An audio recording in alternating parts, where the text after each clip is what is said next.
really the theory is, if you pack up and go home from Afghanistan, the problem is over. The Taliban just want their country back. They've got no problem with you, and we can stop wasting billions of dollars and American lives in Afghanistan, and we can turn our backs on this this war that has really been a waste of our time. That's amazing to me that that's where we are today, because I mean, not only do I remember the promises that were made, which is fine. You don't want to keep your promises. That's politics, I guess. But to think that there's any similarity between this and Vietnam is ridiculous. The Viet Cong didn't care what you did when you went back to America. The Viet Cong weren't fighting for an Islamic caliphate. The Viet Cong didn't have a global struggle. And it's amazing to me that we constantly ignore what Al-Qaeda and the Taliban and Haqqani and all these groups tell us every day in their own newspapers and their own statements. They share something. They share an idea. Al-Qaeda is not an organization. You don't have to have a card, a membership card or a badge or something that we recognize in our society, something that the FBI can say, okay, I know what that is. I'm going to hold you responsible for what you did in Libya, and we're going to put you on trial in America.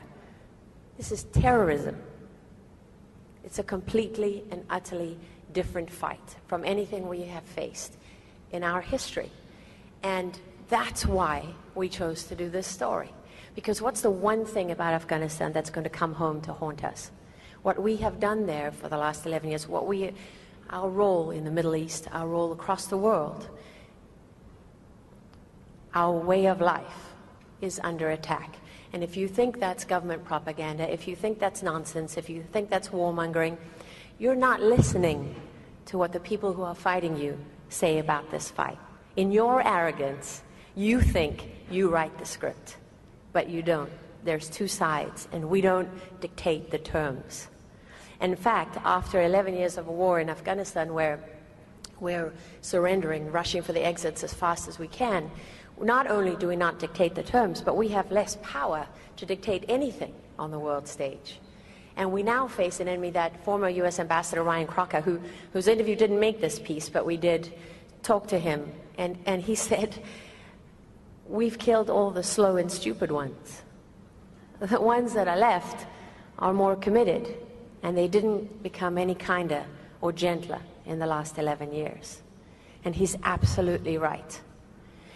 Another thing Ryan Crocker said was, we think we've won the campaign when they haven't even begun to fight. And as the Secretary Rumsfeld's comment in general, you know, I totally agree with him. I believe the unstated policy of this administration is disengagement from the Middle East.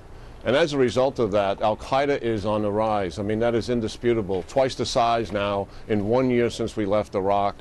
It's in Syria trying to influence this transition that's taken place from authoritarian dictatorships to some other form of government. They're obviously influencing in Northern Africa. Here in Libya, it's stark. And that's a... But what I think would happen is if you have all this fissile material, then you give it to a terrorist group, and they have a series of suitcase bombs, and that could terrify and paralyze the world without creating a nuclear cloud over Jerusalem. And it's really a deeply troubling thing. It is.